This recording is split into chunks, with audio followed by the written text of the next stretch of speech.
अरे ए लूडन, अरे ए अजीत भैया, का मर्दवा होली वाले दिन सुखायल मुँह लेके बैठल है यार। सुना हमार बात मर्दवा, अरे हाथ में लेके रंग गुलाल, रंग द सबकर गोरा गाल। चाहे हो भैया चाहे हो बहूजी, पटक के चढ़ जा रंग द डाल मर्दवा। चला मर्दवा। गरिमा रिकॉर्डिंग स्टूडियो गुजरात। डाल द रंगवा, डाल द रंगवा, मिले चाहे ललका चाहे मिले ला पियर का रंगवा। डाला ए भैया, मिले चाहे ललका चाहे मिले ला पियर का रंगवा। डाला ए भैया,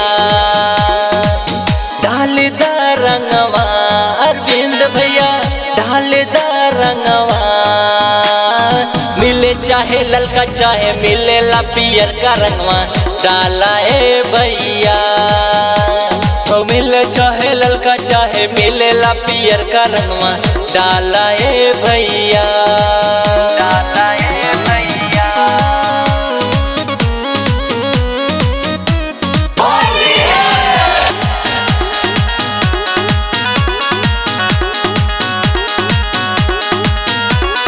रंगवा अबीरिया तू जतना उड़ाईब, होलिया के मजा राजा उतना ही पैब। ए जय प्रकाश मौसा बुझला सुना। रंगवा अबीरिया तू जतना उड़ाईब, होलिया के मजा राजा उतना ही पैब। ऐसा मनवा डोली जैसे खैला भांग के गोली। तू रंगवा, तू रंगवा, तू रंगवा, डाला ए भैया, तू रंगवा, डाला ए भैया, मिले चाहे ललका चाहे मिले ला पियर का रंगवा। डाला ए भैया, मिले चाहे ललका चाहे मिले ला पियर का रंगवा। डाला ए भैया, बुझला।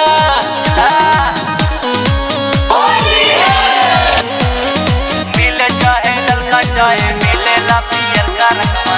डाला ए भैया, रंग लगा दो अबीर लगा दो चाहे फेंक दो पानी।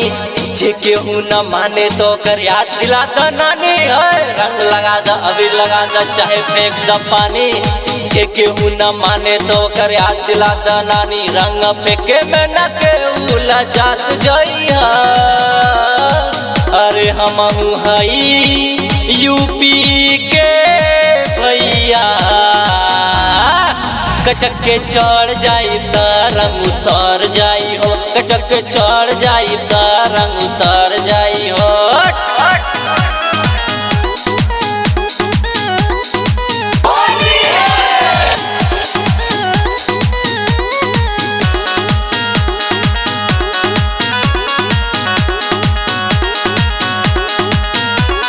ऐसन होली खेला सुना सब हमार बतिया।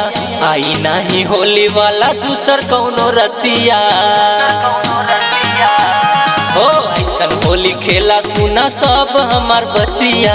आई नहीं होली वाला दूसर कौनो रतिया। बात हमार गठियाला, होली के मौज उड़ाला।